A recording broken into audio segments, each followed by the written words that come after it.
DxD, Scion of Lucifuge. The Underworld. The fabled realm of devils, fallen angels, and a host of supernatural beings. Within a magnificent castle, a young man diligently practiced his swordsmanship in the courtyard. 9,997, 98, 99, 10,000.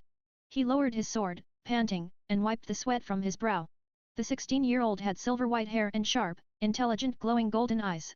Though his handsome features still held a trace of boyish charm, his demeanor possessed an unusual maturity and resolve. No slacking, Roy. You have 100,000 swings to complete today, a cool, authoritative voice called from behind. Yes, sister, Roy replied with a resigned sigh. She's always so serious during training, he muttered under his breath. Not a shred of cuteness. He resumed his practice. Roy was a transmigrator, the how and why lost to the mists of time. His current name, Roy Lucifuge. At first, he'd been doubtful, but after several years in this world, the reality was undeniable. He was living in the world of High School DxD. Devils, fallen angels, yokai, spirits, angels, even dragons and gods, beings of myth and legend were real here. The woman who'd just spoken was his older sister, Grayfia Lucifuge. In the original story, she was Surtsk's Lucifer's queen, renowned as the strongest of his peerage, the silver-haired Annihilation Queen. However, in this reality, things were different. Born into the prestigious extra-demon house of Lucifuge, Grayfia's family had served the old Satan Lucifer for generations. During the Devil Civil War, she'd fought for the old Satan faction, eventually clashing with Seraphal Leviathan for the title of strongest female devil. Though she didn't win, her power rivaled that of a Satan. This elevated House Lucifuge to a position of power within the underworld, independent of the Lucifers. However, the war had decimated their ranks, leaving only Grayfia and Roy, the last male heir.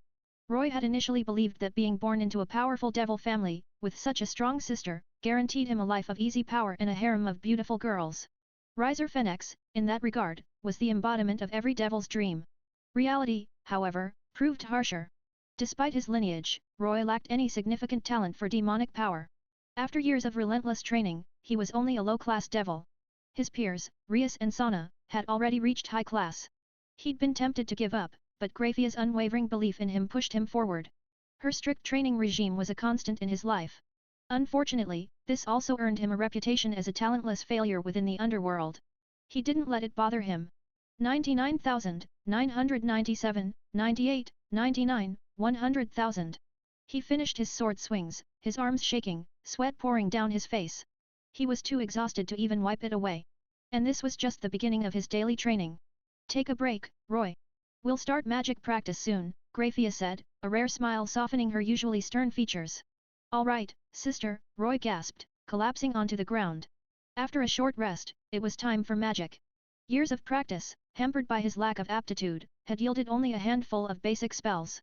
Teleportation, memory manipulation, magic bullets, healing, and, most importantly, the contract magic necessary for forming pacts with familiars and prospective servants. Of course, forming a peerage required evil pieces, something he didn't yet possess. The world of High School DxD was a fascinating place. While humans were the majority, true power resided with the devils and gods. Above even them were beings like Ophis, the infinite dragon god, and Great Red, the true red dragon god emperor, entities at the very apex of power. In such a world, Roy refused to be ordinary. He wouldn't stand idly by while the girls he admired ended up with someone else. If he couldn't be ordinary, he would be extraordinary. Lacking magical talent, he dedicated himself to the sword.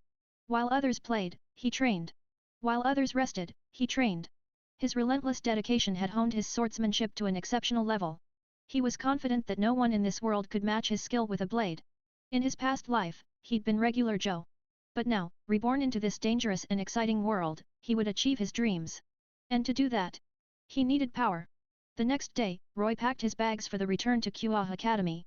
Summer break was over, it was time for his second year. Each devil family in the underworld governed a specific territory. House Lucifuge was no different. However, due to Roy's underwhelming power, Grayfia hadn't assigned him a territory of his own. She'd placed him at Kua Academy, jointly controlled by the Gremory and Citrai clans. This way, she could keep a closer eye on him. He was, after all, the last male Lucifuge, the future of their house. At the Kua Academy gates, groups of girls chattered and laughed, their youthful energy infectious. Roy noted, with some amusement, that he was the only male student present. His intervention had prevented the school from becoming co-ed, as it did in the original story. He remained the sole exception. Issei Hyudu hadn't transferred, and Roy didn't know what had become of him. Perhaps he'd already been killed by a fallen angel. Mid-conversation, the girls noticed Roy. Their chatter died down as they turned to stare. Wow, he's so handsome. Which upperclassman is that? Are you a new student? You don't even recognize Roy senpai. He's the only boy at Kua Academy. Our very own Prince Charming. And the Kendo Club captain. Roy offered a polite smile, unfazed by the attention. Handsome, elegant, and the captain of the Kendo Club, he was the perfect Prince Charming in the eyes of every girl at Kua Academy. He was used to this by now. He walked towards the school building, ignoring the whispers and admiring glances. Roy, a voice called out. The crowd parted, revealing a girl with vibrant crimson hair, brighter than any natural shade. It was Rias Gremory, Kua Academy's resident idol. Standing next to Rias were Akeno Himejima, the Academy's second most popular idol, and Konako Tuchao, the quiet but adorable first-year student. Good morning, Rias-senpai, Akeno-senpai, and Konako-chan, Roy greeted them cheerfully. He'd made it a point to befriend Rias, Akeno, and Student Council President Sana Satrai during his first year. Good morning, Roy, Rias replied, smiling. Despite his lack of talent, she admired his work ethic. Also, thanks to Roy's influence, her peerage was currently limited to Konako and Akeno. She hadn't encountered Gasper or Kiba yet. Morning, Konako mumbled, offering a small wave. Roy. You always greet Rias first. Am I not as important to you? Akeno teased, feigning heartbreak, tears welling in her eyes. Roy sighed inwardly. Akeno's dramatic flair was unmatched. He'd been caught off guard by it when they first met. Of course you're important to me, Akeno-senpai, Roy replied sincerely. Akeno blinked, momentarily stunned by his earnest response, a blush creeping up her cheeks. Rias pouted. Are you saying I'm less important than Akeno? She huffed playfully, hands on her hips, leaning forward. She seemed oblivious to how the pose accentuated her figure. Roy's headache returned. Rias, please don't pick up Akeno's bad habits, he thought with a sigh. Seeing his exasperated expression, Rias giggled. She'd been teasing. She had a soft spot for the hard-working underclassmen. She wouldn't tease just anyone like this. Come on, class is about to start, Rias announced, heading towards the school building. Roy followed. He was in Class 2A, while Rias and Akeno were third years, and Konako was a first year. Their paths diverged. As Roy reached his classroom, a chorus of greetings met him. Good morning, Captain. You've gotten even more handsome over the break, Captain. Captain, we haven't seen each other all summer. How about a hug? The most enthusiastic of the girls was Ika Kiryu, known for her surprisingly bold personality despite an initial shyness. She loved teasing Roy and often engaged him in conversations most boys their age would find interesting. Next to Ika were Katase and Murayama, two other attractive girls who had played minor roles in the original story. All three were elite members of the Kendo Club. Chapter 3-3, The Cheat Finally Awakens. Roy observed the girls' diligent Kendo practice. He'd shared some techniques, surprised by their natural aptitude. He even considered adding them to his peerage. However, after some thought, he decided to wait. Choosing servants was a serious matter. Evil pieces were a finite resource.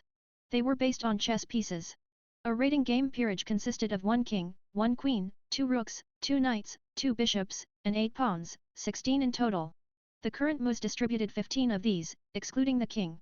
The king piece, capable of drastically enhancing its user's power, was considered too dangerous for general distribution.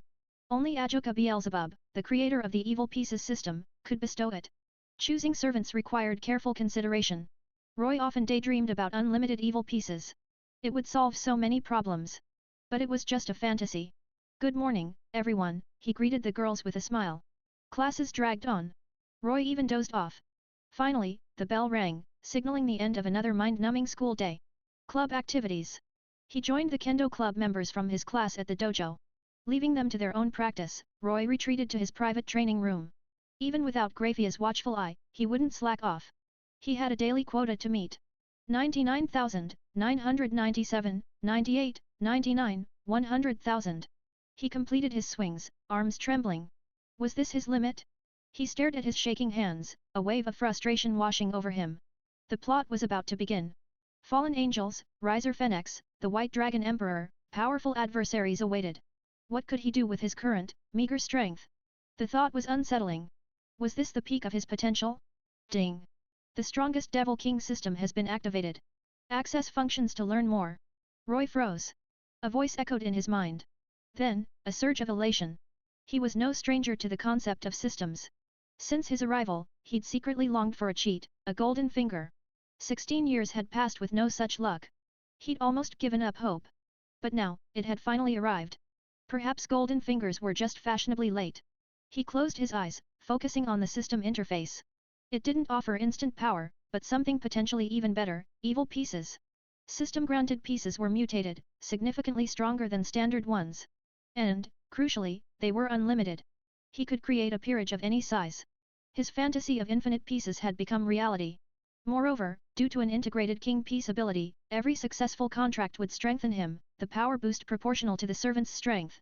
With enough strong servants, his power could grow exponentially. There was a catch, however. He couldn't contract with someone whose power vastly outstripped his own. As a low-class devil, he was limited to those below Mo class. He mentally reviewed his options. The list was short, especially considering his preference for female servants. Asia Argento, Zenovia, Irina Shadu, Rossius, Ravel Fenix. Perhaps the 3 girls from the Kendo Club? Even contracting all of them would probably only elevate him to Mo class, which wasn't enough. Maybe even Grayfia? He shook his head and continued exploring the system's functions. There was another option, world travel. Periodically, the system would present a selection of worlds for him to visit. This was it. This was the solution. With access to other worlds, finding powerful servants would be much easier. He eagerly selected the world travel function. 3 options materialized before him. How to raise a boring girlfriend. His mind immediately conjured images of the main heroines, Airi, Yuta, and Megami. They were ordinary humans, lacking combat prowess. They wouldn't contribute much to his power. High School of the Dead, a world on the brink of a zombie apocalypse. Psycho Busujima was the standout here. A skilled swordswoman with a refined demeanor, she was also a surprisingly capable homemaker. Her kendo skills were impressive, even by Roy's standards. Compared to ordinary humans, she was a prodigy. And then there was her bloodlust. Roy wasn't repelled by it. In fact, he found it intriguing, a mark of a true warrior. Unlike Airi, who'd likely remain weak even as a devil, Psycho possessed immense potential. He suspected she might even possess mid-class devil strength upon transformation. Miss Kobayashi's Dragon Maid, this was a non-starter. Toru and Kunna were ridiculously powerful, far beyond his current level. And they were dragons. The difficulty of forming a contract with them was astronomical. Devils weren't inherently weak. Their immortality was a testament to their inherent power. But contracting dragons like Toru and Kunna would require, at minimum, Mo-class strength. They were likely transcendent class beings, and their dragon blood further amplified the difficulty. He had one shot. He chose High School of the Dead. The third option, Miss Kobayashi's Dragon Maid. Roy dismissed this one immediately. Toru and Kunna were vastly more powerful than he was. Also, they were dragons, making a contract significantly more challenging. Devil bloodlines weren't weak, the original story established their near immortality. A race capable of such longevity couldn't be inherently frail. Even so, contracting with dragons like Toru and Kunna would require at least Satan-class power. They were likely transcendent class, their dragon blood adding another layer of difficulty. The system's world travel function had limitations. He only had one jump available. He had to make it count. His power would increase with time, granting him more opportunities to travel. The unvisited worlds wouldn't disappear. He could always return later. He made his choice, High School of the Dead. Contracting Psycho Busujima would undoubtedly propel him to mid-class devil status. Roy tapped the High School of the Dead panel. A flash of white light engulfed him, and he vanished from the kendo dojo. He reappeared on the rooftop of a school building, another flash of white light marking his arrival. No. Don't bite me. Help. Someone, please. Ack. Get off, you bastard.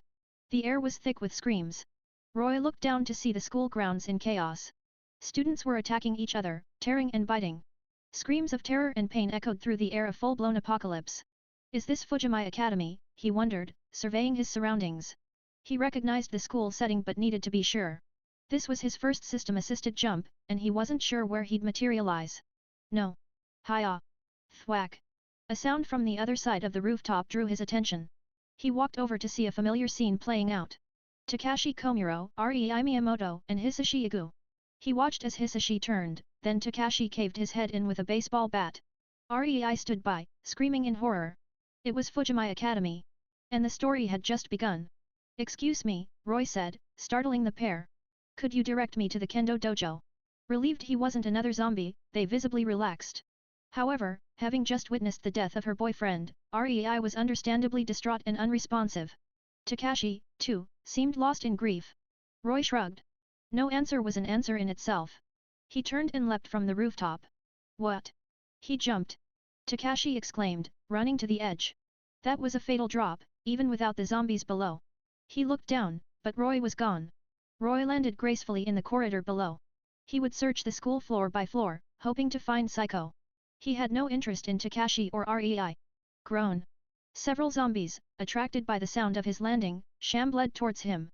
Bloody, mangled, with vacant white eyes and grotesque, contorted faces, they were a gruesome sight. Swish! Thwack! With a speed imperceptible to the naked eye, his wooden sword flashed. Heads flew. Bodies dropped. It was his practice sword from the Kua Academy Kendo Dojo.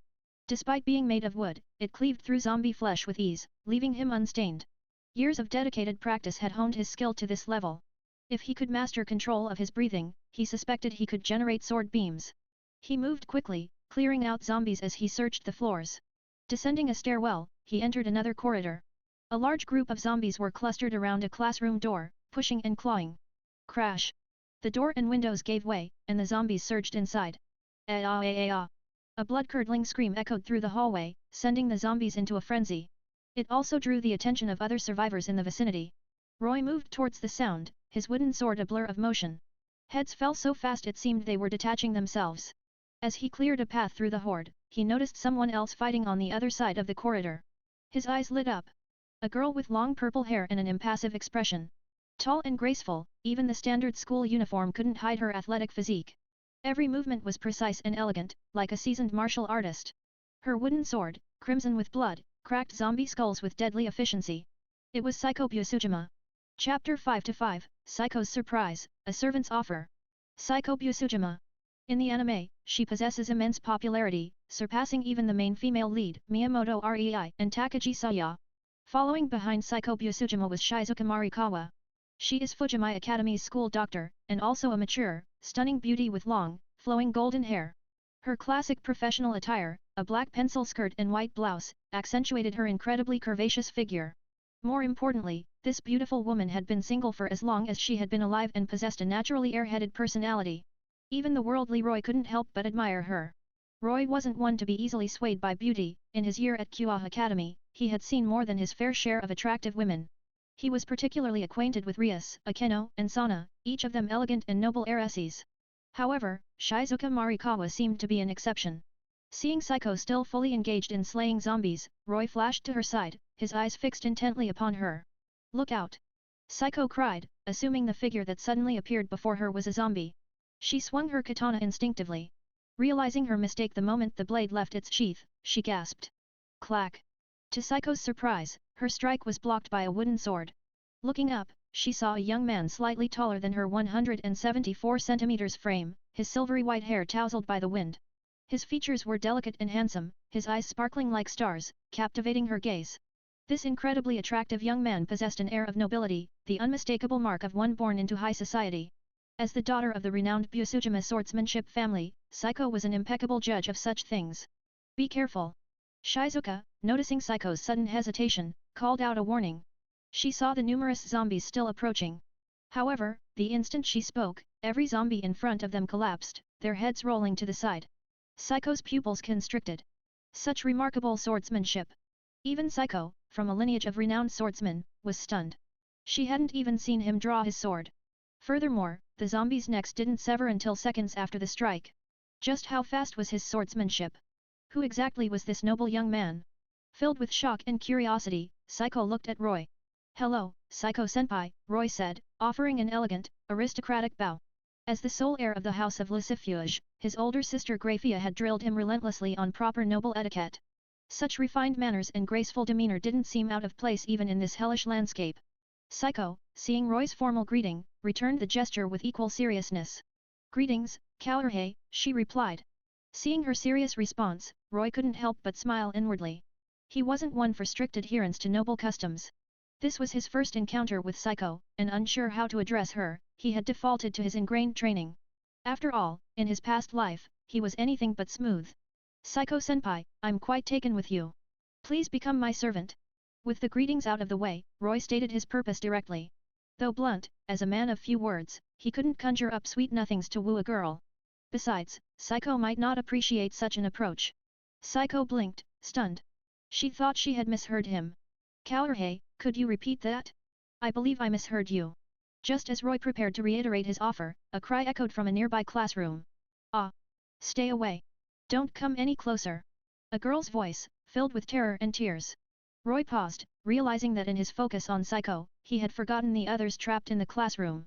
When the windows and door had been breached earlier, several zombies had gotten inside. Hearing the cries, Psycho turned towards the classroom, about to rush to the rescue. But the noble young man vanished before her eyes. Roy reached the classroom first. 3 zombies remained inside. The others had been dispatched with a nail gun, wielded by a stout young man. However, the nail gun was now empty. Trapped, the young man and a girl could only watch in despair as the zombies closed in. Thump! Thump! Thump! Just as they closed their eyes, bracing for the inevitable, a sound like vegetables being chopped echoed through the room, followed by the thud of bodies hitting the floor. After a long moment without pain, the girl cautiously opened her eyes. She saw a young man with silvery white hair, delicate features, and striking good looks. His eyes, in particular, seemed to sparkle like stars. Holding her gaze captive. The girl stared at her rescuer, speechless. Roy recognized the stunned girl as Saya Takagi. The prodigious girl had a surprisingly well-developed figure for her 155 centimeters height. Her petite frame and long twin tails gave her an endearingly vulnerable appearance, evoking a protective instinct. Most importantly, at only 16, she already boasted an F-cup bust, a truly remarkable sight. She was the epitome of a delicate, yet voluptuous, twin-tailed loli. Next to Saya Takagi stood the heavy-set Hirano Koda. Are you alright? Roy asked the two, still stunned from their near-death experience. Saya, seemingly lost in thought, continued to stare at him without speaking. Hirano, on the other hand, gave a weak, pale smile.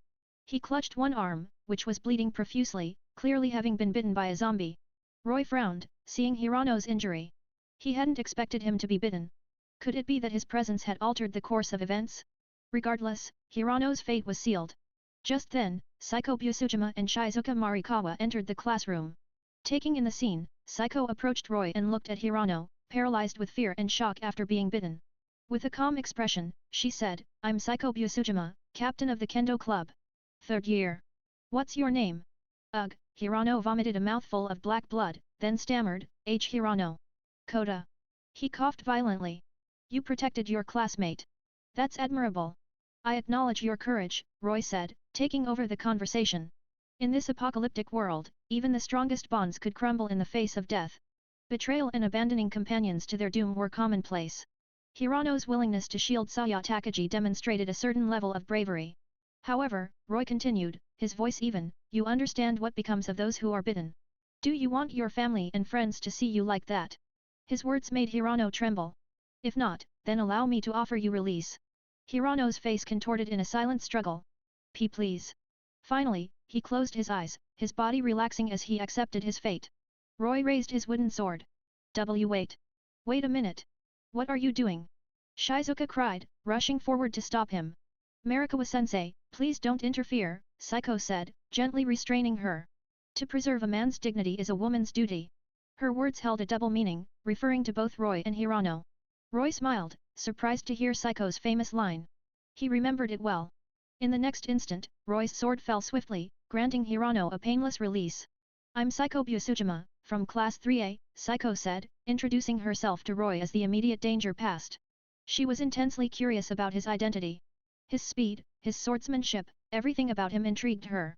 Even Saya, who had been quietly weeping, stopped and looked up at the mention of Psycho's name. Psycho-senpai, Roy said with a smile, my name is Roy Lucifuge. I'm a second-year student at Kua Academy. Judging by your name, you're a foreigner? I'm Shizuka Marikawa, the school nurse here, Shizuka said, her air-headed nature apparent. It's a pleasure to meet you, Roy replied with a smile. Kua Academy. Psycho repeated the name, but it drew a blank. She had no recollection of such a school. They exchanged introductions, but Saya remained silent. And you? What's your name? Roy asked, extending a hand to Saya. He knew that facing such a horrifying apocalypse, Saya, an ordinary student, was near her breaking point, just as she had been in the original story. Saya lifted her tear-streaked face, meeting Roy's gentle smile. Somehow, his presence calmed her turbulent emotions. She managed a weak smile. My name is Saya Takagi. I'm a genius, you know. Though her smile was strained, Roy didn't find it off-putting. She took his hand and stood up. It's a pleasure, Roy replied, smiling back. Turning to Psycho, he spoke with a serious tone. We can't stay here any longer. We need to leave immediately. What do you suggest? Psycho agreed readily. As the school nurse, Marikawa-sensei should have a car, correct? Roy looked at Shizuka. Yes. Shizuka nodded, her expression vacant. Where are the keys? Oh, let me look. Shizuka rummaged through her bag. Found them. Look, she exclaimed, holding up the keys like a child showing off a prized possession. Marikawa-sensei's car should be able to fit 4 people, right? Including himself, there were 4 people present, Psycho, Saya, and Shizuka. Roy remembered Shizuka having a small car, so it should be enough. No problem. Shizuka chirped. Then we shouldn't delay. Let's go. Now, let's assign roles. I'll take the lead, Psycho-senpai will cover the rear, and Takagi-san and Marikawa-sensei will stay in the middle. Any objections? Roy placed himself in the most dangerous position at the front, leaving the relative safety of the rear to the others. No problem. Psycho agreed without hesitation. She had no reason to refuse, especially considering this mysterious young man's evident strength. But Shizuka started to say something but was interrupted by Saya. I know what you're worried about, Marikawa-sensei, but we can't worry about that now. Saya, having regained her composure, understood that Shizuka was still concerned for the other students. Indeed, Marikawa-sensei. Let's focus on escaping first, Psycho added. Shizuka, though still worried, didn't argue further. Then let's go. Seeing no further objections, Roy led the way, and the 4 of them set off. Just as they exited the classroom. Did Roy-senpai kill all these zombies? Saya asked, her voice trembling as she saw the numerous headless corpses at the doorway. She recalled the zombies that had fallen before her just moments before. Psycho, recalling Roy's swordsmanship, was filled with admiration. Such skill was unlike anything she had ever witnessed. Yet, they were just ordinary zombies. Let's hurry, Roy said dismissively, waving his hand as he stepped out into the corridor. The 3 girls followed close behind, saying nothing more. As they made their way, numerous zombies swarmed towards them. Roy, wielding his buken, casually swung his arm. Asterisk thump. Thump. Thump, asterisk. The 3 girls watched as flashes of the wooden sword sliced through the air, separating the zombies' heads from their bodies. There wasn't a single hitch, as smooth as cutting through tofu. This was with Roy intentionally slowing his sword strikes, otherwise, they wouldn't even have been able to see how the zombies died. So skilled. Psycho Busujima watched from behind, her eyes sparkling with admiration. With Roy leading the way, they hardly had to do a thing. His heightened senses detected every zombie within their vicinity, swiftly eliminating them before they could pose a threat. They felt completely safe, proceeding quickly towards the school parking lot. They soon reached the parking lot and located Shizuka Marikawa's car. Just as they were about to get in, a group of people, following the path they had cleared, ran towards them and blocked the car. At the head of the group was the most repulsive character in the original story, Koichi Shido. Marikawa-sensei, please take us with you. Shido pleaded, a false smile plastered on his face. But my car can't hold so many people, Shizuka said, her expression troubled. I'm sorry, Shido-sensei, but please find another vehicle, Psycho firmly refused his request. The man didn't strike her as trustworthy, and their car only had room for 4. However, Shido didn't retreat, his fake smile unwavering. I understand that, but the keys to the school bus are in the first floor office. If we can get those keys, taking everyone with us won't be a problem. And with this student's abilities, retrieving them should be a simple task, right? He looked at Roy, having witnessed him effortlessly cutting down the surrounding zombies from his vantage point upstairs. He knew this was his chance to escape and had promptly gathered a group of students to follow. After sacrificing a few students' lives along the way, they had finally caught up. So, he was trying to use him? Roy stared coldly at Shido, his eyes glacial. I'll say this once. 5 seconds. Get out of my sight, or die. His disgust for Shido was immense. If not for his reluctance to have Psycho and the others think of him as a casual killer, he would have already erased this scum from existence. Shido flinched under Roy's icy gaze. But survival instincts spurred him on. Student, you're not from this school, are you? I'm a teacher, and as a student, you should listen to your teachers. Furthermore. Shido continued his desperate plea. 3, 2, 1. As Roy reached 1. Swish. No one saw him move. But in the next instant, Shido's head flew off his shoulders, blood gushing from his neck. Ah! The students Shido had brought shrieked in terror. Their screams attracted the attention of the surrounding zombies, drawing them closer. Idiots, Roy cursed inwardly. I suggest you find the bus keys and drive the bus out of here. Otherwise. He glanced at the approaching horde, the implication clear. Of course, he was just putting on a show. He didn't care about their fate. The students, terrified by the encroaching zombies, scattered in a panic. Marikawa-sensei, the keys, please, Roy turned to Shizuka. Huh? Oh. Shizuka blinked, then fumbled for the keys in her bag. Roy snatched the keys and got into the driver's seat. Get in. He started the engine. Saiko, Saya and Shizuka quickly climbed into the car. But Roy-kun, do you even have a driver's license? Shizuka asked, her usual ditzy demeanor returning as she sat in the passenger seat. Roy chuckled. Of course not. But I don't need one. Before he could finish, the car lurched forward. Eek. The sudden acceleration threw Shizuka back against the seat, her ample bosom bouncing. Roy's eyes flickered downwards for a moment, nearly causing him to crash into a floorbead. Roy-kun, pay attention to the road. Saya called out from the back seat, annoyed by his momentary distraction. Ahem. Roy cleared his throat, turning back to focus on driving. The streets were teeming with zombies, drawn by the roar of the engine. To protect the car from damage, Roy enveloped it in a layer of demonic power. He plowed through the horde, quickly escaping the school grounds and entering the city. However, the sight that greeted them was grim. The entire city was eerily silent, smoke rising from various locations. It was clear that the entire city had fallen. Roy turned on the car radio. A female voice began a news report. Reports indicate that the number of victims in Saitama Prefecture has exceeded 10,000. And President of the United States has abandoned the capital, evacuating by helicopter to an aircraft carrier. Ah! No! A scream cut off the broadcast, followed by the sounds of tearing flesh and gnashing teeth. The grim reality of the situation weighed heavily on Saiko, Shizuka, and Saya. Roy switched to another station. Static. Only static greeted them. He tried several other stations, but the results were the same. A heavy silence descended upon the car. A worldwide zombie outbreak? How could this happen? Everything was fine when I checked the internet this morning. Even the usually carefree Shizuka Marikawa couldn't hide her worry in the face of this apocalyptic scenario. Unbelievable. In just a few hours, the whole world has changed. Saya Takagi exclaimed in disbelief. It's quite similar to the Black Death in the 14th century. A third of Europe's population perished, Saiko Busujima calmly analyzed. How did the infection stop back then? Shizuka asked, turning to Saiko with a worried expression, hoping for some good news. There are many theories, but the most likely explanation is that it simply ran out of people to infect, Saiko replied. Shizuka and Saya fell silent. But the dead are walking around, attacking people. Shizuka murmured, looking at the scattered zombies outside the window. So there's no way to stop it from spreading. Saya added, breaking the silence. Well. Summer is coming soon. Once the flesh rots away, leaving only bones, they might not be able to move anymore. Shizuka suddenly exclaimed, a hopeful glint in her eyes. How long will that take? Saiko asked, despite her doubts. Shizuka counted on her fingers. In summer, it takes about 20 days for a body to decompose to bones. In winter, it might take several months.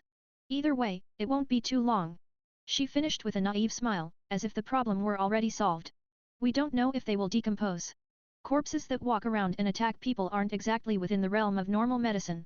This could go on indefinitely, Saya countered, bluntly shattering Shizuka's optimistic theory. Oh no! Shizuka sighed again. Saiko, noticing that Roy had been silent, asked curiously, Roy-kun, is something wrong? Her question drew Shizuka and Saya's attention to him as well. Huh? I'm fine. Just thinking about where we should go next, Roy replied. He hadn't been concerned about their worries, so he had remained quiet. The three girls' eyes lit up. They hadn't even considered that yet. Roy's foresight made him seem incredibly dependable. So, Roy-kun, have you decided? Saiko asked. Well. It's getting dark. We need to find a safe place to rest for the night, Roy explained. Then we need to confirm our family's safety, and finally, find a secure location. That's my plan, in short. He had simply voiced the most logical course of action. His actual goal was to make them his servants and then find a way to leave this world. The three girls readily agreed with his plan. There wasn't a better alternative. So where should we go first? Saya asked, adjusting her glasses. Whose home is closest? Roy asked, glancing at the two girls through the rearview mirror as he drove. My only family is my father, but he's currently at a dojo overseas. I don't really have anywhere to go, Saiko answered calmly. My house is in the city just ahead. I want to go back and check on my mother, Saya said, her expression a mix of longing and fear. Oh dear. My parents are gone, and my relatives live quite far away. I don't have anywhere to go either, Shizuka chimed in. But if we're looking for a place to rest, a friend of mine has a house nearby. She held up her index finger excitedly. Is it your boyfriend's house? Saya asked suspiciously. And no, it's not. Shizuka quickly waved her hands, flustered by the misunderstanding. It's a female friend's house. Because of her special job, she asked me to help clean it. And there's a convenience store nearby, and a car parked there that's as big as a tank. She gestured to emphasize the size. Roy glanced over, Shizuka's ample bosom jiggled with her movements. Quite bouncy, he thought. Alright, we'll rest at Shizuka-sensei's friend's house tonight and head to Takaji's home tomorrow, Roy decided. Indeed. I'm exhausted. I'd love a shower while we still have electricity, Saya added, looking at the bloodstains on her clothes with discomfort. Roy-kun, you haven't told us about your family, Psycho noticed, realizing that while they had all shared their family situations, Roy hadn't. Ah.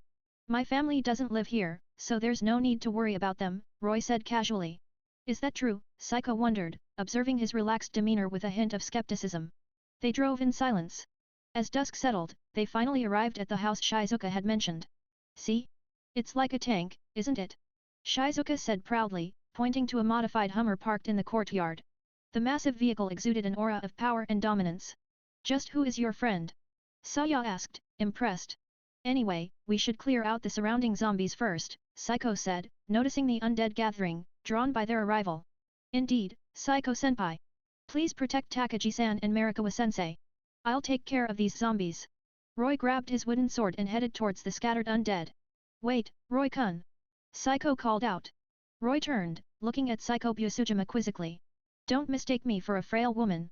I'm perfectly capable of fighting, Psycho said, a smile playing on her lips. Roy paused, realizing she was right. Psycho Busujima, after all, possessed a thirst for battle, a desire to unleash her swordsmanship. Roy's tendency to eliminate all the zombies himself had left her with no outlet for this urge. Then I'll leave it to you, Psycho-senpai, he agreed, allowing her to take on the surrounding zombies. Roy would focus on protecting the group, including Psycho herself. If she encountered danger, he could intervene instantly. Psycho smiled brightly at his assent, then began her deadly dance with the wooden katana. Roy stayed close to Shizuka Marikawa and Saya Takaji, keeping a watchful eye on Psycho's progress. As the slaughter began, Psycho's movements grew increasingly swift and precise. Her swordsmanship was incredibly sharp, noticeably more refined than before. Observing Roy's own swordsmanship had clearly elevated her skills. Roy also noticed a growing excitement in her expression, a clear enjoyment of the battle. As he suspected, living in an era of peace was a waste of her combat talent. She should be at his side, witnessing the strongest fighters across various worlds, reveling in the thrill of combat. In no time at all, Psycho had cleared the area of all zombies. Woo! Let's get inside, she said, her expression returning to its usual calm after the fight, exhaling softly. Yes, you've worked hard, Psycho-senpai. Let's go in and rest, Roy replied, leading the way into Shizuka's friend's house. Upon entering, he carefully checked the interior. Though the house appeared unoccupied, he couldn't rule out the possibility of someone hiding inside. Psycho, Shizuka, and Saya were surprised by his cautious approach. It also instilled a deeper sense of security in them. After confirming the house was clear, the three women headed to the bathroom to freshen up. Roy went to a separate bathroom to wash up. Though he hadn't been splattered with blood, he still felt the need to cleanse himself. He finished first, emerging to find the others still enjoying themselves in the bathroom. It seemed they wouldn't be out for a while. Roy went to the kitchen and prepared a simple meal of noodles. By the time the noodles were ready, Psycho, Shizuka, and Saya had emerged, their hair still damp. I apologize. To think I'd let Roy-kun cook for us, Psycho said, entering the kitchen wrapped in a towel. For a traditional woman like Psycho, having a man cook for her felt almost like an insult. However, Roy had quietly prepared dinner while she was bathing, leaving her with little choice. Roy admired Psycho's appearance, the simple towel did little to conceal her stunning figure.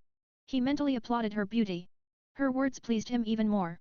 A woman who could grace a ballroom, manage a kitchen, eliminate threats, overcome obstacles, drive a luxury car, own a beautiful home, outsmart rivals, and defend herself against thugs. Ahem. No, that should be, a woman who could dominate the battlefield. She was practically the perfect woman. It's no trouble at all. It was just a simple meal of noodles, Roy said. Come help me carry these out. I imagine you're all starving. He stepped aside, gesturing for Psycho to enter the kitchen. Certainly. Psycho smiled, carrying 2 bowls of noodles out of the kitchen, leaving a trail of pleasant fragrance in her wake. Chuckling to himself, Roy carried the remaining 2 bowls. Come and eat, he said, handing a bowl to Saya. Saya eyed him warily. They were all still in towels, leaving them vulnerable. If Roy had any ill intentions, they would be in trouble. She scrutinized him, but his clear gaze held no hint of malice or lust. Relieved, she accepted the bowl and began to eat.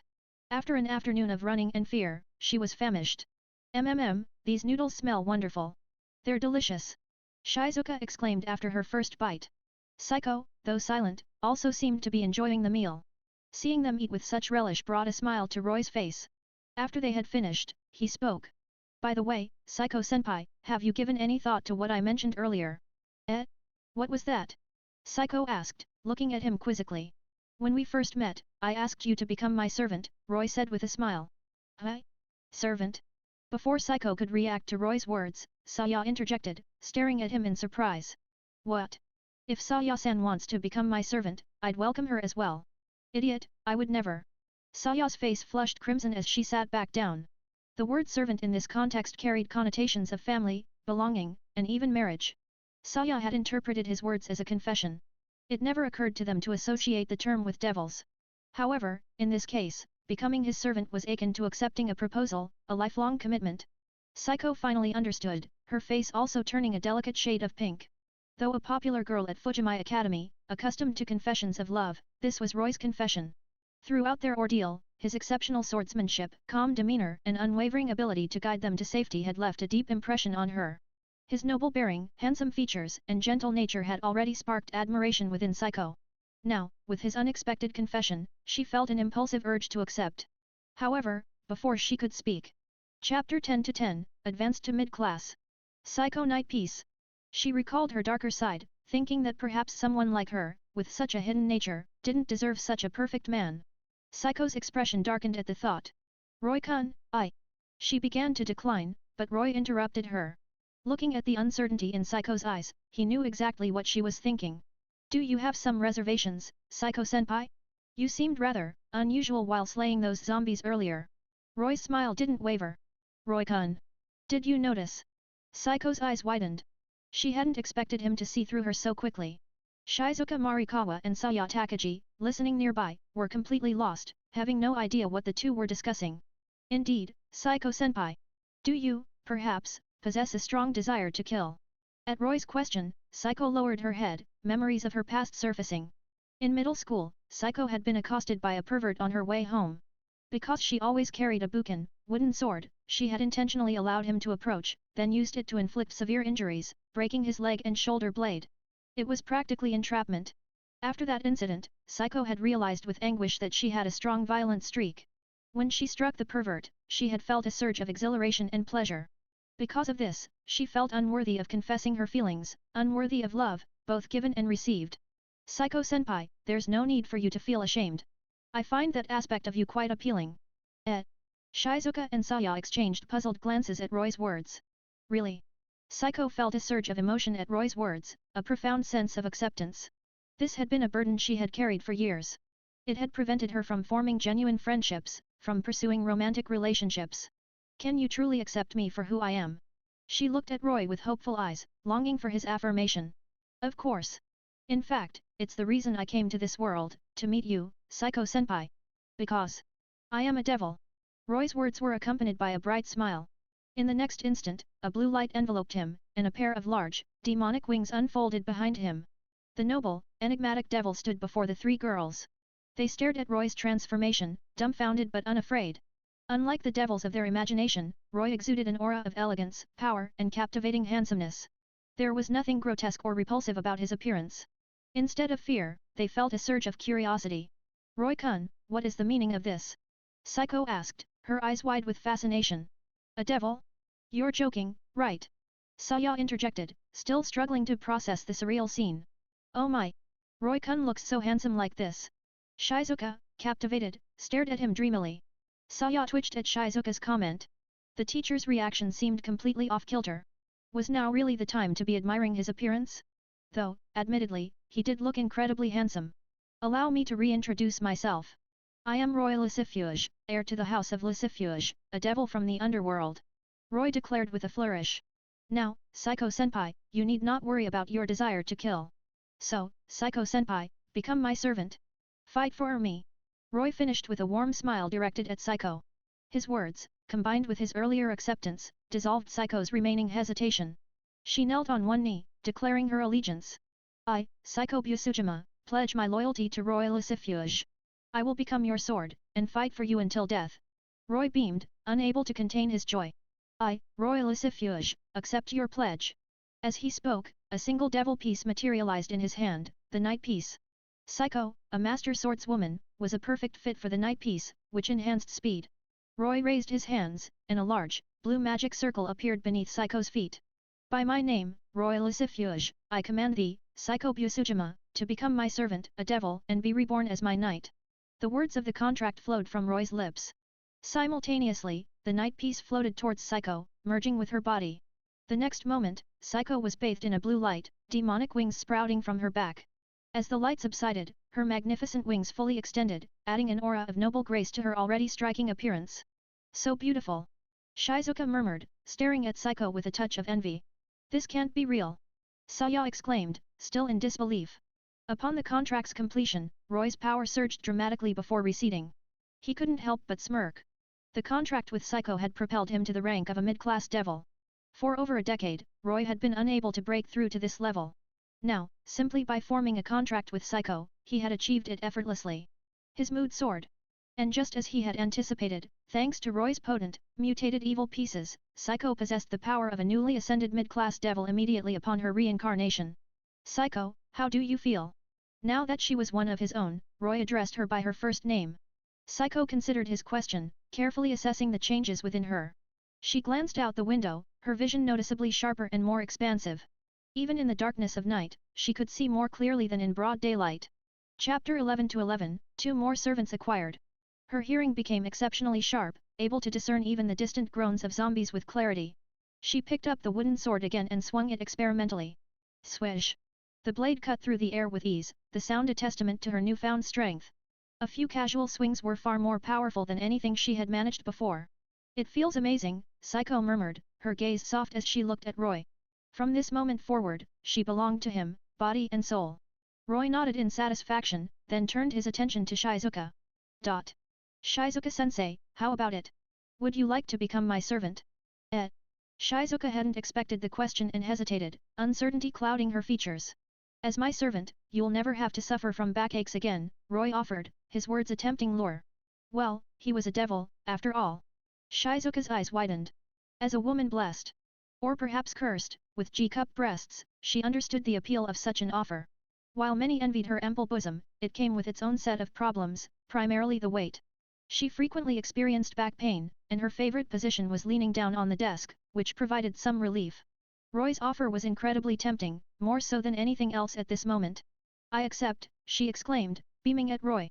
Saya Takagi stood nearby, speechless, an anime vein throbbing on her forehead. What a strange reason to agree. To be swayed by the promise of no back pain. But then, Saya glanced down at her own developing chest. They weren't small either. Would she face similar problems as Shizuka-sensei in the future? Roy-chan, Shizuka began hesitantly, could you grant me a favor? Of course, Shizuka-sensei. Anything, Roy replied, suspecting it concerned her friend, Rika Minami. Well, I don't know what's happened to my friend, Rika Minami. Could you please help me find her? Worry edged itself onto Shizuka's features as she spoke. As expected. Certainly, Roy assured her. Shizuka's face broke into a radiant smile.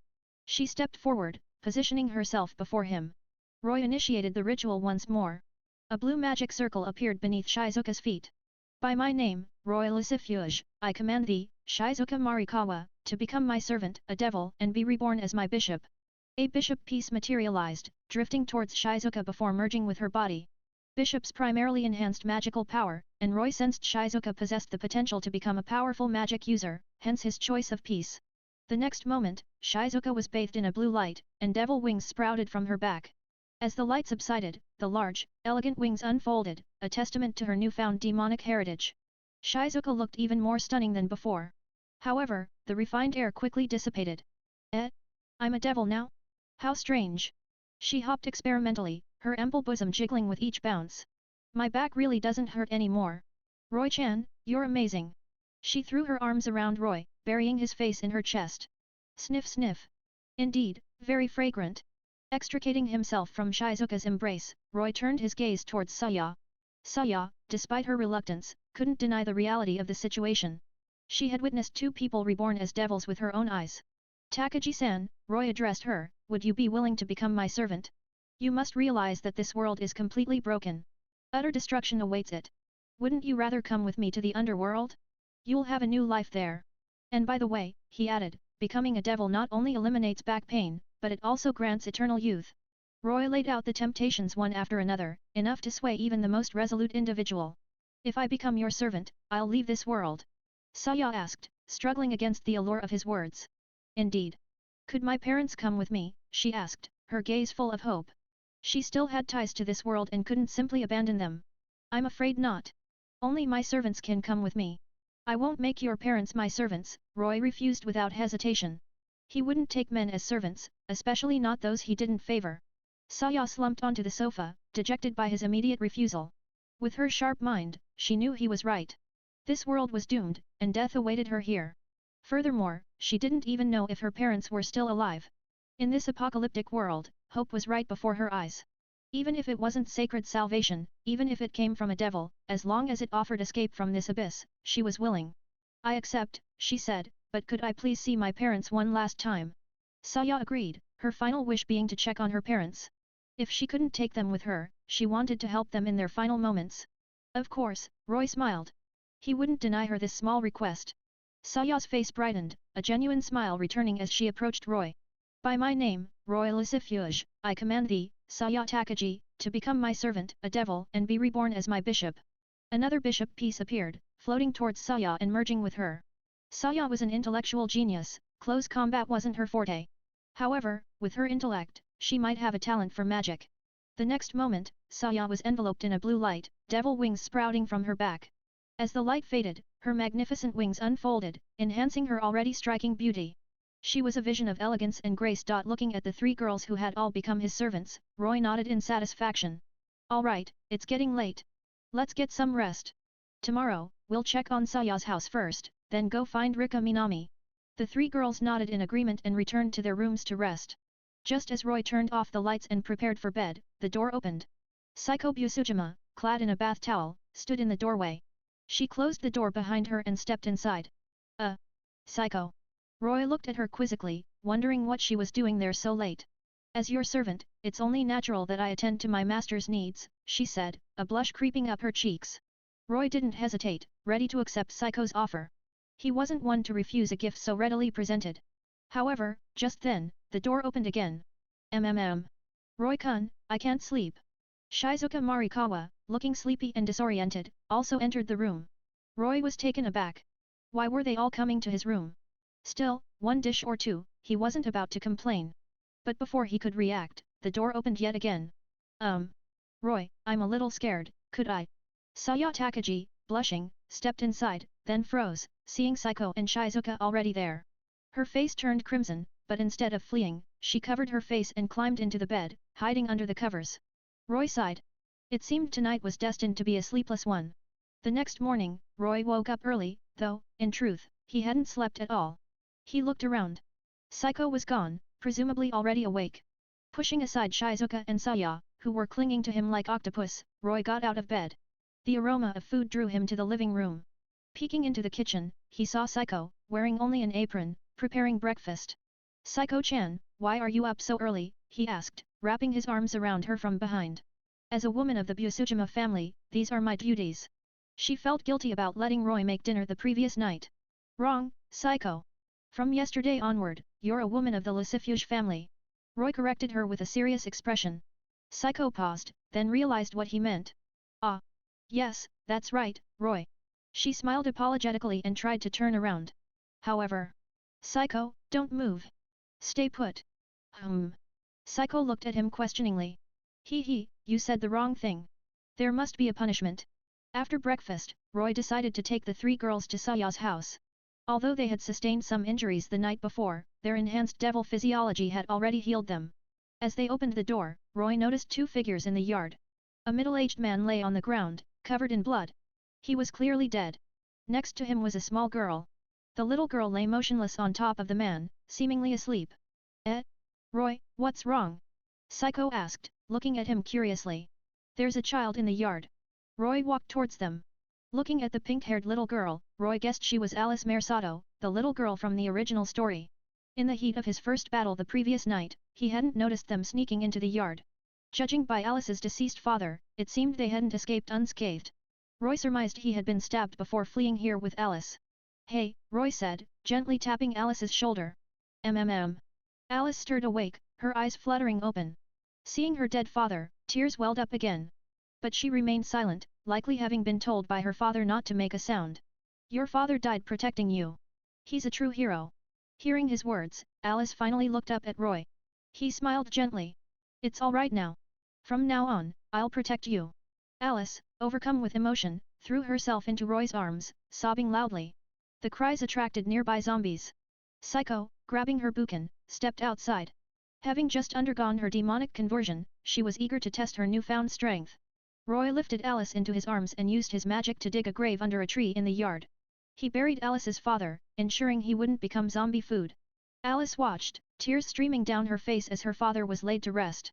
Eventually, exhausted from crying, she fell asleep in Roy's arms. He handed her to Shizuka, who held her gently while he gathered their belongings.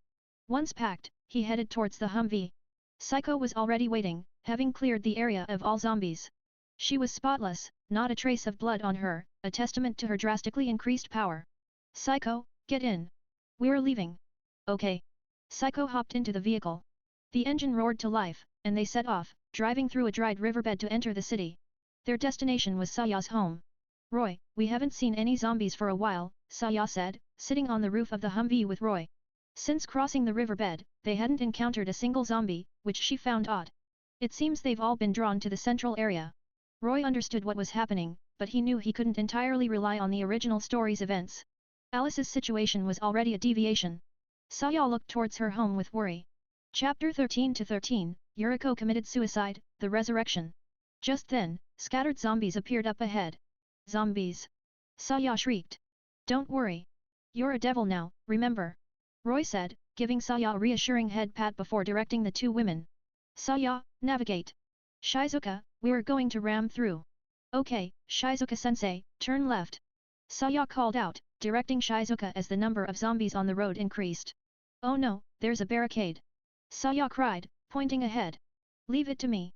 Shizuka, get ready to drive straight through the middle, Roy told Shizuka. He then extended his right hand towards the roadblock. Magic bullet. A blue orb of magic energy shot from his hand, one of the few spells he had mastered. Bang! The barricade exploded, creating a gap just large enough for the car to pass through. So cool! Saya exclaimed, her eyes wide with admiration for Roy's magic. Since her transformation into a devil, Saya had become fascinated by magic. True to her nature as a bright, inquisitive girl, she was curious about everything. I'll teach you when we get back, Roy promised. Really? That's great! Saya cheered, her excitement bubbling over. That's strange. Why are there still zombies inside the barricade? Shizuka wondered aloud, eyeing the scattered zombies ahead. It is odd.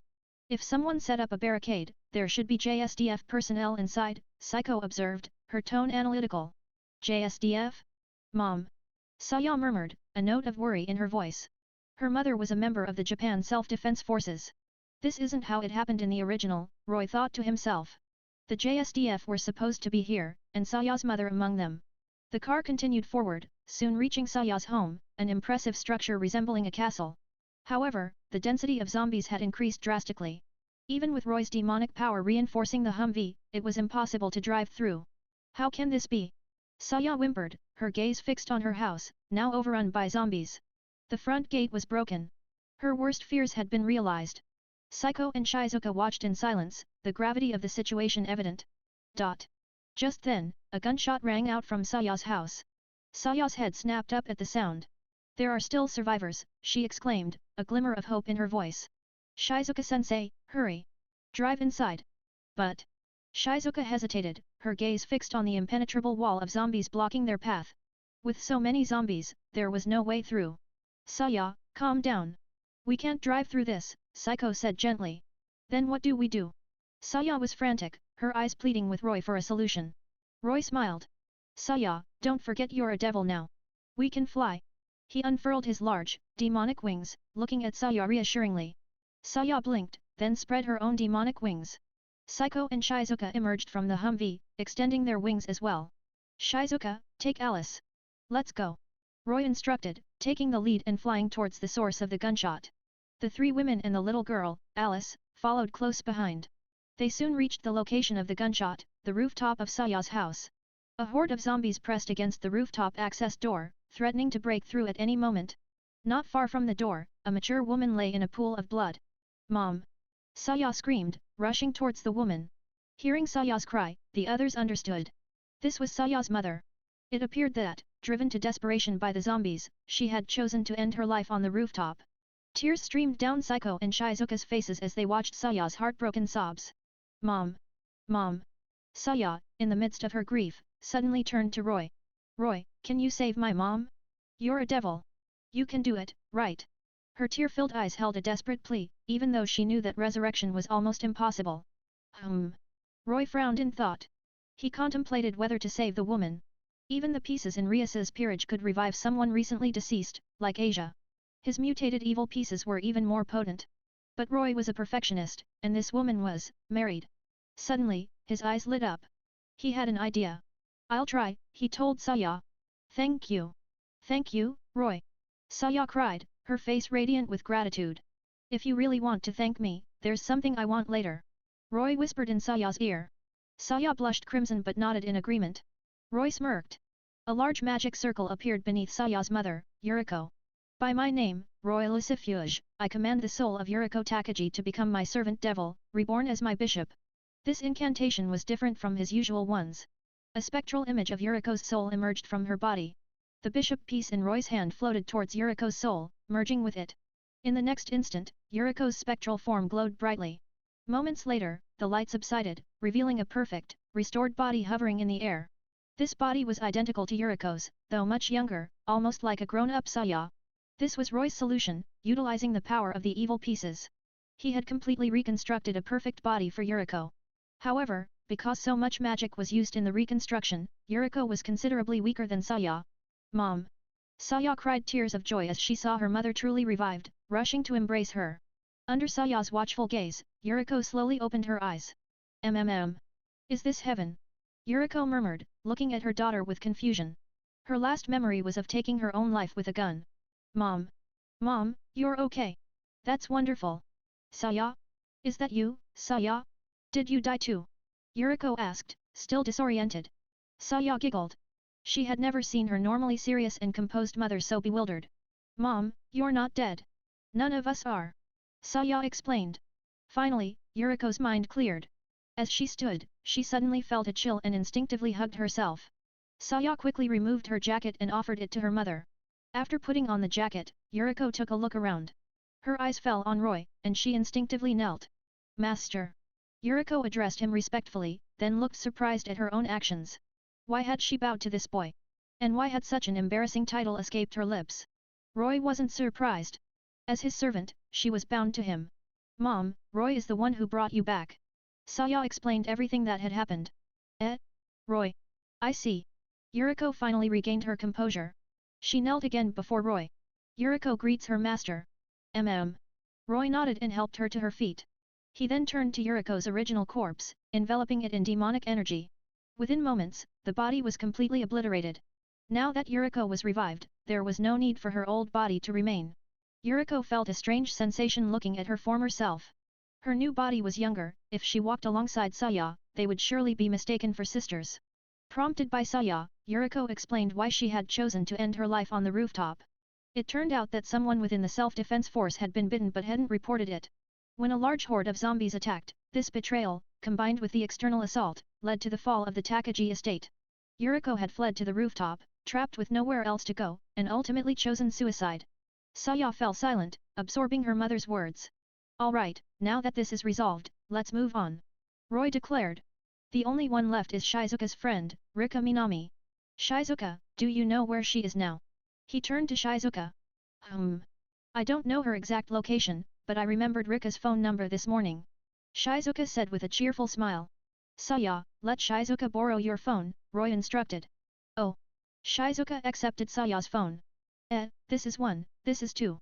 Roy sighed, watching Shizuka's ditzy attempts to operate the phone. She was adorably clueless. Saya and Psycho also exchanged exasperated glances. Asterisk ring. Ring, asterisk. The call connected. Hello. A woman's voice answered. Shizuka exclaimed in delight, Rika. Thank goodness you're alive. I'm so glad. Rika's lips curved into a smile at the sound of Shizuka's voice. She was clearly relieved as well. Where are you now? Are you at my place? No, we left there. Oh, and we borrowed your car. Shizuka chattered away, lost in the reunion. Ahem.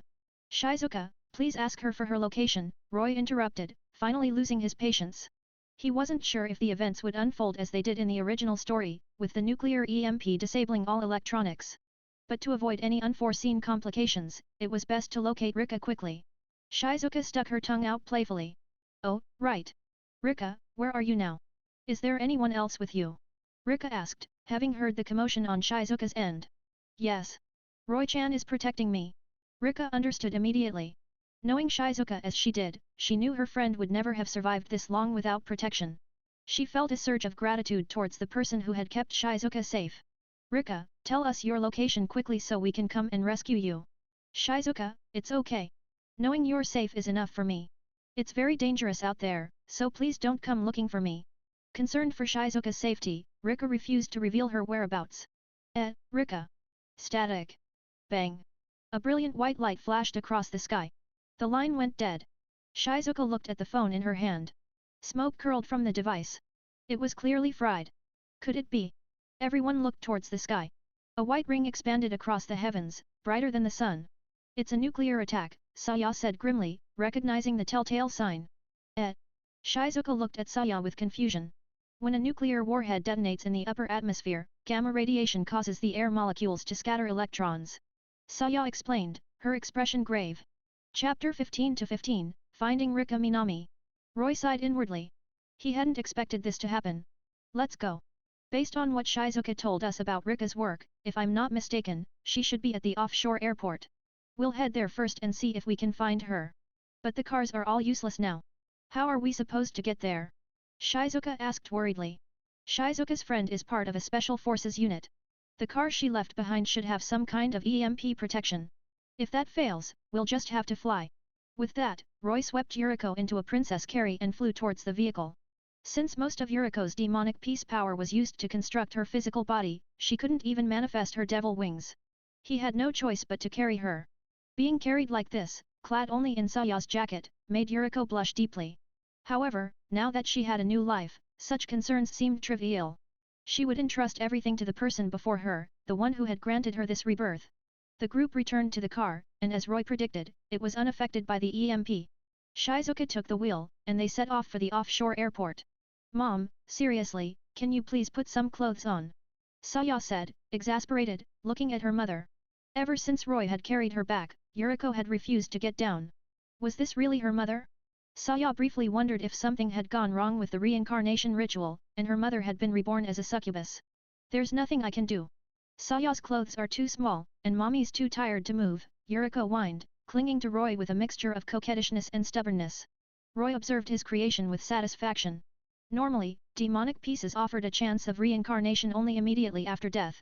Reincarnating someone long deceased was impossible. Moreover, normal pieces couldn't create a new body from a soul. This was the power of his mutated piece, it could create a physical form directly from a soul. That's how Yuriko had been reborn. Roy had also discovered that during the creation process, he could manipulate the age of the new body. Furthermore, due to being his creation, those reborn felt a strong sense of dependence towards him. Mom, these are Shizuka-sensei's clothes. They're big enough. Please put them on. Exasperated, Saya resorted to using Shizuka's clothes. Looking at her mother, Saya felt a pang of jealousy. Yuriko was like a more mature version of herself. Roy, sensing the rising tension, finally put Yuriko down, gesturing for her to get dressed. He couldn't maintain his composure much longer. With no other option, Yuriko reluctantly put on Shizuka's clothes. Several hours later, they finally reached the vicinity of the offshore airport. The roads leading to the airport were completely blocked, making it impossible to drive any further. They had to abandon the car. Roy carried Alice as they disembarked. Alice had recovered from her earlier trauma, proving to be a remarkably resilient little girl. We'll fly the rest of the way. Saya, take your mother. Let's go.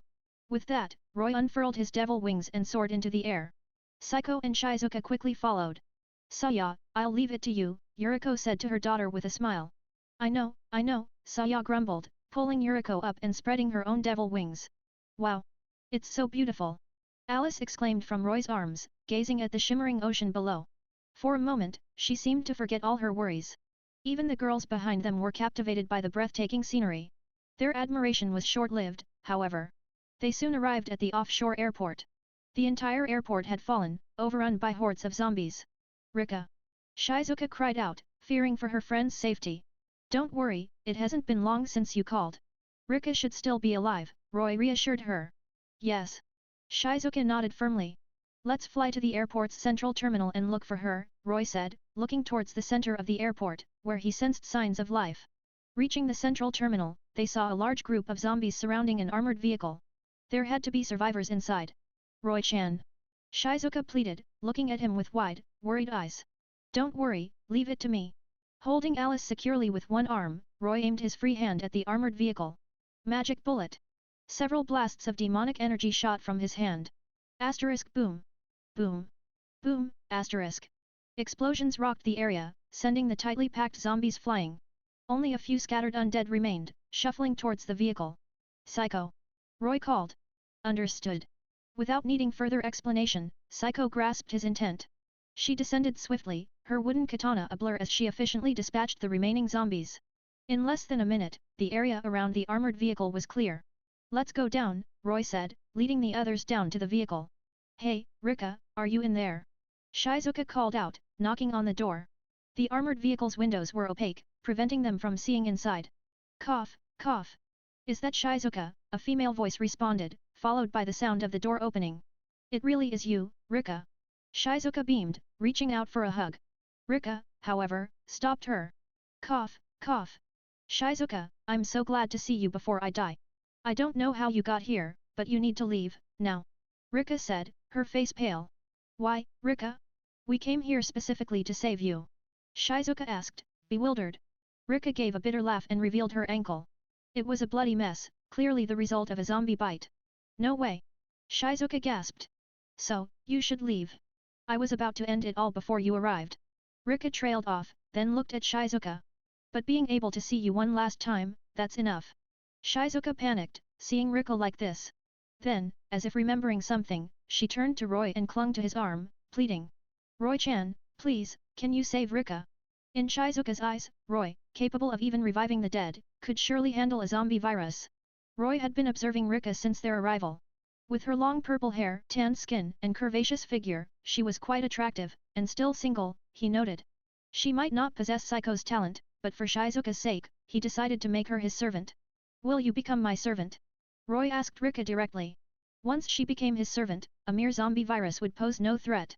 Rika stared, taken aback, then looked at the young man Shizuka was clinging to. Silvery white hair, handsome, almost devilishly attractive features, and that unmistakable aura of nobility. She had never met anyone like him. Rika, don't just stand there. Answer him. Shizuka urged, seeing her friend's hesitation. To think someone would confess to me just before I die, Rika chuckled, mistaking Roy's offer. Alright, young man, I accept. Please take good care of Shizuka. She spoke as if delivering her last words, completely misunderstanding Roy's intention. Seeing her agreement, Roy wasted no time. He enveloped her in demonic energy, pulling her from the vehicle. Rika was bewildered, but the virus was rapidly reaching her brain, clouding her consciousness. A blue magic circle appeared beneath her feet. By my name, Roy Lucifuge, I command you, Rika Minami, to become my servant, a devil, and be reborn as my pawn. A pawn piece materialized, floating towards Rika and merging with her body. The pawn piece, though seemingly the weakest, held hidden potential, capable of promoting to any other piece besides king when facing an opponent designated by its master. Rika, with her diverse combat experience from her time in the special forces, was perfectly suited for the pawn piece. Bathed in blue light, Rika transformed into a devil. She slowly opened her eyes, her gaze settling on Roy. Rika Minami greets her master, she said, kneeling respectfully on one knee. Arise. Rika. You're all right. Shizuka cried, throwing her arms around Rika. Yes, Rika replied, then whispered, tell me about our master, Shizuka. Psycho. Roy called out to Psycho, who was busy cutting down the approaching zombies. Hearing his voice, Psycho immediately returned. You've worked hard, Psycho. It was nothing, just my duty, Psycho replied with a slight blush, offering him a smile. Let's rest for a while in that house over there, Roy suggested, gesturing towards a nearby building. The girls readily agreed. After clearing a room of zombies, they took turns freshening up. Once everyone was clean, they gathered in the living room. Alice, would you like to become my servant? Roy asked Alice Mersato with a smile. He had decided to return to the world of QA Academy soon. Of those present, only Alice wasn't his servant, and he couldn't leave her alone. Moreover, he had noticed Alice's potential and decided to take her under his wing. Huh? Like the big sisters? Alice asked curiously. Though young, the ever-perceptive Alice understood that this was a significant decision. Alice, don't you want to stay with your big sisters? I'll protect you. Shizuka chimed in. Shizuka and Alice had formed a close bond, with Alice often finding herself cradled in Shizuka's ample bosom. Roy often wondered if Alice might get suffocated, given Shizuka's tendency to rest her considerable weight on the small girl's head. Alice, already inclined to agree, nodded without hesitation upon hearing Shizuka's words. Yes, Roy Oni-chan, I accept. With her consent, Roy immediately began the reincarnation process. By my name, Roy Lucifuge, I command you, Alice Mersato, to become my servant, a devil, and be reborn as my bishop. A bishop piece materialized, floating towards Alice and merging with her small body. A moment later, a soft blue light enveloped her, and a pair of small devil wings sprouted from her back. With the reincarnation complete, Shizuka scooped Alice into a hug. Alice is so adorable, she exclaimed, nuzzling her face against Alice's, making the little girl giggle. Alright, I've accomplished everything I set out. Chapter 17-17, Grayfia Shock, Return to DxD. The other girls were progressing well. Aside from Yuriko, whose new body had required a significant expenditure of Roy's demonic energy, excluding Psycho, they all possessed the strength of low-class devils. Of course, to fully utilize this newfound power, they would need to learn how to wield magic. Roy himself, due to the power feedback from his servants, hadn't quite reached high-class devil status, but he had advanced to the intermediate of mid-class devil. Having accomplished his goals in this world, it was time to return to the world of High School DxD with the girls. Are we going back to Roy's world? Saya asked, her voice full of anticipation. Roy said it was in the underworld, didn't he? Psycho added, equally curious about the world Roy had described. The underworld. Shizuka's imagination ran wild at the mention of the term, conjuring up images of a hellish realm. You'll see when we get there. Is everyone ready? Roy asked, looking at the girls. Yes, ready. No problem. I can't wait to leave this place. I'm so excited. I wonder what it's like. Amidst the girls' excited chatter, a white light enveloped them. In the next instant, they vanished from the room. QA Academy, Kendo Club. A white light flashed within a private training room. As the light subsided, Roy and the girls reappeared. We're back. Roy glanced around, confirming that nothing had changed since their departure. The sounds of girls' training drifted in from the Kendo Club's practice area outside. Despite spending several days in the high school of the dead world, time in this world seemed to have barely elapsed. This is Roy-chan's world? It doesn't seem that different, Shizuka remarked, puzzled. Her imagined vision of the underworld was quite different from this normal-looking room. This is the human world, so naturally, it's similar. Let's head home first, Roy explained, activating a teleportation circle. A blue light enveloped them. It wouldn't be prudent to simply walk out of the Kendo Club with so many unfamiliar faces, hence the discreet use of a magic circle. They materialized within a large castle in QA town. Emerging into the castle's grand hall, the girls gazed around in awe and curiosity. Shizuka, wow! Is this Roy-chan's house? Psycho, it's a castle. Alice Mersato, amazing. Yuriko, it needs a good cleaning. Rika, so, this is our new home. Yes, this is our home from now on. Let's all tidy up a bit first, Roy declared, initiating the cleaning process. Alright. Excited by their new beginning in this unfamiliar world, the girls tackled the task with enthusiasm. Even Alice Mersato joined in, eager to help. The castle had been provided by Roy's older sister, Grayfia, but he rarely stayed there. Its sheer size made it feel lonely and empty. As a result, it had been quite some time since it had received a proper cleaning, and it was in a state of disarray. By evening, thanks to Roy's judicious use of magic to expedite the process, the enormous castle was finally clean. With the cleaning complete, Psycho took charge of preparing dinner with the other girls. A warm and comfortable atmosphere filled the castle. As they were about to start their meal, a magic circle shimmered into existence next to Roy. His heart sank. He instantly recognized the signature of the teleportation circle. It was Grayfia, his older sister. He felt a twinge of apprehension. Would she be angry that he had brought back so many girls? Grayfia was always stern and serious in Roy's experience, especially when it came to his training. The magic circle's light faded, revealing Grayfia Lucifuge in her usual maid attire. Sis, what brings you here so suddenly? Roy asked. Psycho and the others exchanged surprised glances, realizing the woman in the maid uniform was Roy's sister. Grayfia stepped out of the circle, her brow furrowing slightly as she took in the sight of the numerous girls. She scrutinized them carefully before turning her gaze to Roy. Are these your new servants? She inquired. Ah, yes. Roy replied. With the exception of her, Grayfia indicated Psycho, her expression serious, they're all normal humans. As the heir to the house of Lucifuge, your choices regarding servants should be more considered.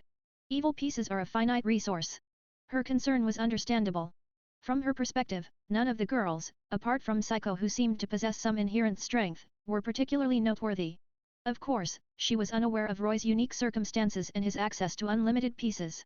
I understand, sis. But before you judge, have a look. Roy said, releasing his aura. Oh? You've advanced. Grayfia's stern expression softened slightly with surprise. Roy hadn't advanced in his demonic power for over a decade, yet he'd managed to achieve an advancement in just a few days. Yes, you can rest assured, I will make the house of Lucifuge the strongest clan. A rare, genuine smile graced Grayfia's lips. She didn't enjoy being so severe with her younger brother, but the weight of their family's legacy rested entirely upon his shoulders. It was a burden she felt compelled to prepare him for. Seeing his sister finally smile, Roy breathed a sigh of relief. Would you like to sit down and join us for dinner, sis? Roy invited. No, thank you. I just came to check if you were slacking off. It seems you're doing quite well, Grayfia declined softly. There are still many matters to attend to back at the family estate. I'll be returning now. Oh, all right, Roy said, a hint of disappointment in his voice. Grayfia smiled faintly, a magic circle appearing beneath her feet. In the next instant, she was gone. Woo! Psycho, Shizuka and the others sighed in relief once Grayfia had departed. Her presence had exerted considerable pressure on them. Haha, that was my older sister, Grayfia. Don't let her serious demeanor fool you, she's actually a very kind person. Roy chuckled, seeing their reactions. She seems very powerful, Shizuka remarked with admiration. And very stern, Saya added, feeling that Roy's sister wasn't easy to approach. That Oni-chan is scary. Alice said, clinging to Roy's arm. Haha. Don't be afraid, Alice.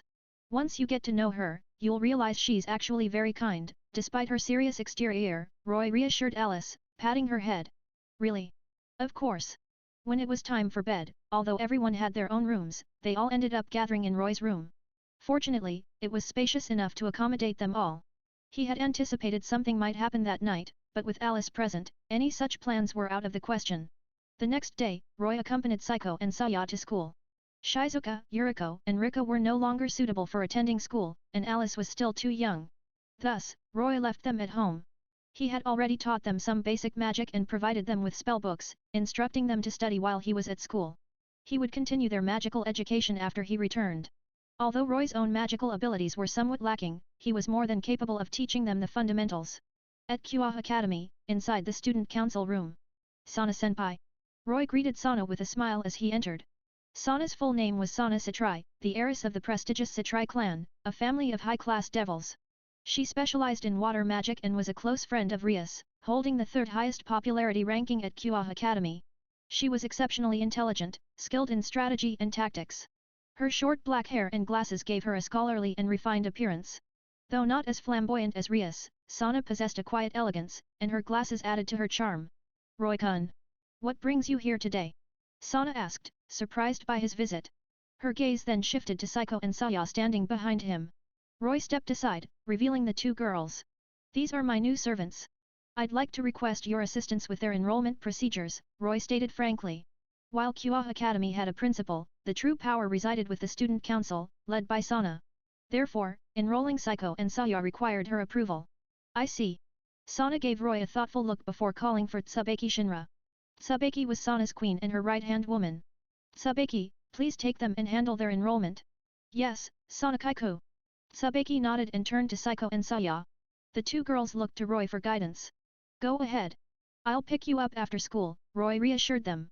Psycho and Saya followed Tsubaki out of the room. Roy remained, knowing Sana had more to say. Grayfia Lucifuge, the silver-haired extinction queen, once contended with the Leviathan for the title of the strongest female devil in the underworld. Under her leadership, the Lucifuge clan has become one of the most powerful devil families in the underworld. And as the sole heir of the Lucifuge clan, although your talent is average, I trust you won't bring shame upon the Lucifuge name, Sana said, ostensibly recounting the Lucifuge family's achievements, but her words carried a subtle reprimand. Roy's lips twitched. After such a long preamble, it turned out Sana's concern was his choice of servants, two ordinary humans. Though not as direct as Grayfia, her meaning was clear. He couldn't help but find the situation somewhat amusing. He knew Sana and Rias had high standards, but he hadn't realized just how high. Indeed, they held little interest in ordinary humans, unless they possessed sacred gears. Sana hadn't detected Psycho's latent potential, hence her veiled criticism. Therefore, despite the pointed nature of her words, Roy felt no anger, only a touch of gratitude. Don't worry, Sana-senpai. I won't disgrace the Lucifuge name, Roy assured her earnestly. A smile finally graced Sana's face. Roy's response seemed to have satisfied her. However, seeing Sana's rare smile, a mischievous thought crossed Roy's mind. Chapter 19-19, Wave of Tricks, Sana falls into the trap. Roy suddenly turned to Sana. By the way, Sana-senpai. Yes. Didn't you once break off an engagement using a chess game? I did. Sana folded her arms, a knowing look on her face, waiting to see where Roy was going with this. If I were to defeat you in a chess game? Roy began, then hesitated, noticing Sana's amused expression. I mean, hypothetically, if I were to win, would why? I would. Hi. Roy thought he'd misheard. I said, if you defeat me in a chess game, I will become your fiancé, Sana clarified, a faint blush coloring her cheeks. Even she, a composed and intelligent young woman, couldn't help but react to such a bold proposition. However, the honesty of her offer was debatable. Roy was known throughout the underworld as something of a failure, remaining a low-class devil even after more than a decade. The prospect of him defeating Sana was almost laughable. Perhaps her words were meant as an encouragement. But Roy didn't think so. With his cheat abilities, defeating Sana wouldn't be that difficult. Really, Sana-senpai? Of course. As the heir of the Citrai clan, I wouldn't joke about such matters. Clearly, Sana didn't believe he could actually win. A victorious smile spread across Roy's face. Then it's settled. I'll be sure to inform my sister of our agreement. Well then, Sana-senpai, I'll take my leave. With that, Roy swiftly exited the student council room. Sana raised her hand to stop him but found he was already gone. She lowered her hand with a sigh, rubbing her forehead. I hope Sirafal doesn't find out about this. I can only imagine what she would do. The thought gave her a headache. She had only meant to encourage him, but things had escalated unexpectedly. Sana's older sister was Sirafal Leviathan, the current Leviathan and one of the four great Satans. Sirafal had a cheerful personality and was responsible for diplomatic affairs in the underworld. She specialized in ice magic and had a peculiar fondness for dressing up as a magical girl. Her love for Sana bordered on doting. She would readily wage war against the fallen angels or heaven itself for her sister's sake. If Sirafal learned that Roy was trying to steal her beloved sister, she would undoubtedly come looking for him. And Roy's sister, Grayfia, would certainly not stand idly by and watch her brother get bullied. The situation could easily escalate into a clash between two Satan-class devils. Hence, Sana's headache. But it was too late now. She could only hope Roy wouldn't spread the news of their agreement. Meanwhile, Roy, his spirits buoyed by his successful maneuver, returned to his classroom. Bucko! Bucko! Kiryuuika, Murayama, and Katase rushed towards him as he entered. What is it? Roy asked, looking at them curiously. After kendo practice yesterday, we went to the training hall to look for you, Bucko, but you were nowhere to be found. When did you leave, Bucko? We didn't see you go. Just to add, I asked all the other kendo club members, and none of them saw you leave either. The three girls peppered him with questions, their concern evident. Roy chuckled wryly. He had used a teleportation circle to return home with Psycho and the others yesterday, which explained why they hadn't seen him leave the kendo club. He hadn't realized they would be so worried. Haha, don't worry. I'm fine. I just suddenly remembered something and had to leave, Roy said vaguely, avoiding a full explanation.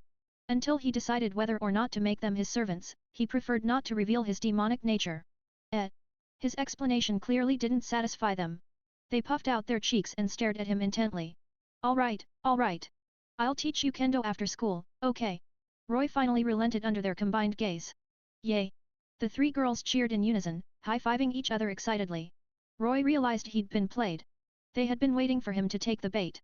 He didn't need to look to know that Kiryu Aika was the mastermind behind this plan. Soon, class began. The teacher entered with an unfamiliar girl. The girls in the class began whispering amongst themselves. The girl was Saya. Being a second-year student, she had been assigned to Roy's class. Saiko, on the other hand, was placed in the third-year class. Saya Takagi. Saya wrote her name on the blackboard. Though she and Roy had formed a close bond, they weren't married yet, so she used her original surname. My name is Saya Takagi. Pleased to meet you all. Saya gave a brief self-introduction from the podium. The other girls in the class eyed her with envy. She was so young, yet possessed such an impressive figure. Her pink twintails added to her undeniable cuteness. They sensed that another popular idol was about to join the ranks of the academy's most admired students. Alright, Takagi-san, you can take that empty seat over there, the teacher instructed, pointing to the desk behind Roy. Since Roy's deskmate was Ika Kiryu, and the desks in front of him were occupied by Murayama and Katase, the only available spot was behind him. Chapter 20-20, Roy vs Saiko. Stepping down from the podium, Saya couldn't resist indulging her tsundere nature as she passed Roy. Humph. Perhaps because she couldn't sit next to him, or perhaps simply out of habit, she let out a soft huff. Bucko, do you know Takagi-san? Ika, taken aback by Saya's attitude, asked. Of course, Roy replied. Are you living together? Yep. Shameless. Ika exclaimed, a blush creeping up her cheeks as she realized she had stumbled upon a secret. So, have you done anything? She whispered, her face crimson. Despite her embarrassment, curiosity won out. Such was the nature of her inquisitive mind. Of course. Let me tell you, Roy readily shared some details with Ika, unfazed by the topic. To his surprise, instead of recoiling in shyness, Ika listened with enthusiastic interest, even contributing some suggestions of her own. Some of the things she mentioned were new even to Roy. He couldn't help but marvel at her boldness. He only engaged in such conversations with her because he understood her personality. Behind them, Saya, thanks to her enhanced demonic hearing, overheard every word. Her face flushed crimson, as red as an apple. However, she couldn't do anything about it. Roy was, after all, her master. But she made a mental note of Ika, who wants to teach Roy such embarrassing things. She wouldn't let her get away with it. After school, it was free activity time.